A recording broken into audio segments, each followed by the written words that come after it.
Imagine waking up in a city that has no idea it has only hours left. The streets are already alive. Shopkeepers are opening the doors. Bakers are preparing bread. Children are running through narrow streets. People are arguing, laughing, eating, working, and somewhere above them, a mountain is watching. This was Pompeii. Almost 2,000 years ago, Pompeii was a thriving Roman city in southern Italy. It wasn't some forgotten village. It was busy, wealthy in places, crowded, and full of life. Around 10,000 to 20,000 people may have lived in and around the city. There were homes, markets, restaurants, bathhouses, temples, workshops, theaters, and even a huge amphitheater where thousands could gather. To the people of Pompeii, this was home, and the mountain nearby, Mount Vesuvius, it was simply part of the landscape. Beautiful, green, familiar. Nobody looked at it and thought, that mountain is going to destroy everything. But they should have, because Vesuvius was not sleeping forever. It was only waiting. Now imagine walking through Pompeii on an ordinary morning. The streets are made of stone. Buildings rise around you. Some houses are enormous, others are tiny, and everywhere, there is noise. Metal tools striking stone, animals moving through the streets, people shouting prices, children playing, merchants calling for customers, smoke rising from cooking fires. Pompeii smells like food, animals, smoke, and human life. And food is everywhere. Archaeologists have discovered small food shops built directly into the streets. Think of them as ancient fast food counters. A person could walk up, hand over a few coins, and get something hot to eat. Bread was everywhere too. Dozens of bakeries operated in the city. Large stone mills turned grain into flour. Ovens baked loaves for hungry customers. And then there were the baths.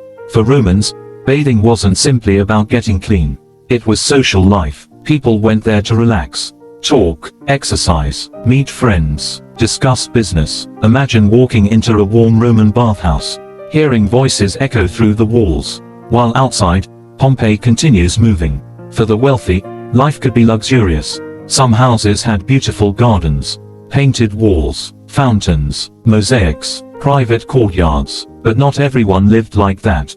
Pompeii had enormous inequality. Some people owned magnificent homes. Others lived in cramped rooms. And many people in Roman society were enslaved. They cooked, cleaned, worked in shops, managed households, and performed exhausting labor. Pompeii wasn't a perfect paradise. It was a real city. Messy, unequal, busy, human, and that is what makes what happened next so terrifying. Vesuvius had been quiet for generations, but the people of Pompeii had already felt the earth move. Years before the eruption, powerful earthquakes damaged parts of the region.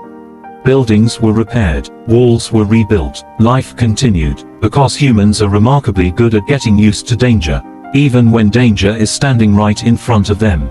Then came the summer of 79 CE. The exact date is debated, but sometime in late summer or autumn. The mountain changed. At first, the warning may not have looked like the end of the world. Smoke, ash, strange tremors. Then suddenly, Vesuvius exploded. A massive column of volcanic material shot high into the sky. Ash began falling over Pompeii. People looked upward. Confusion spread through the streets. What was happening? Some probably fled immediately. Others hesitated. Maybe they thought it would stop. Maybe they believed their homes would protect them. Maybe they simply didn't understand what was coming. And then the ash became thicker. The sky grew darker. Day began turning into night.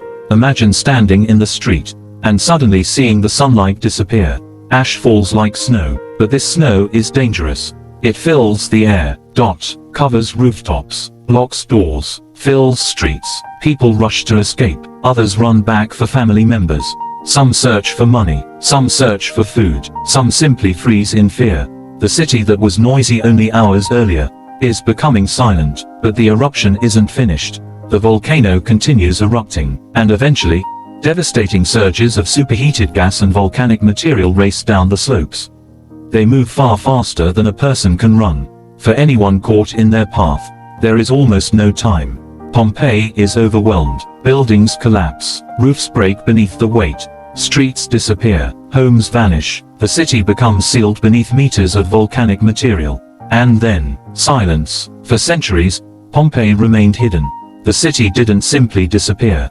It was preserved. Ash-covered houses, shops, paintings, tools, food, coins, graffiti, even ordinary objects that people had left behind. And that is where Pompeii becomes extraordinary. Because thousands of years later, we can still see how ordinary people lived. We can walk through their streets, enter their homes, see their kitchens, look at ancient paintings, read messages scratched onto walls. We can see advertisements, political slogans, jokes, arguments, personal messages. The people of Pompeii didn't know they were creating a time capsule. They were simply living. That is what makes it so powerful. History usually remembers kings, emperors, generals, but Pompeii preserved something different. The ordinary person, the baker, the shopkeeper, the child, the worker, the wealthy homeowner, the person rushing home before the ash became too thick. Their world was frozen in an instant. Pompeii isn't just a story about a volcano. It's a story about how quickly normal life can disappear. One morning, someone was buying bread, someone was opening a shop, someone was meeting a friend at the baths, someone was planning tomorrow, maybe someone was arguing with their neighbor, maybe someone was writing graffiti on a wall. Nobody knew that their ordinary day would become one of history's most famous disasters. And that's the strange thing about history. The people living through it rarely know they're living through it. They don't hear dramatic music. They don't see the future. They simply wake up, go to work, eat, laugh, complain, and make plans, until something changes everything. Pompeii reminds us that beneath the ruins of ancient civilizations, there were never just ruins. There were people with families, dreams, arguments, jobs, fears, and ordinary lives. Then Vesuvius erupted, and an entire world disappeared beneath the earth. But somehow, the people of Pompeii left one final message, not written in a book, not carved by a king, but preserved in the streets themselves. We were here, and nearly 2,000 years later, we can still hear them.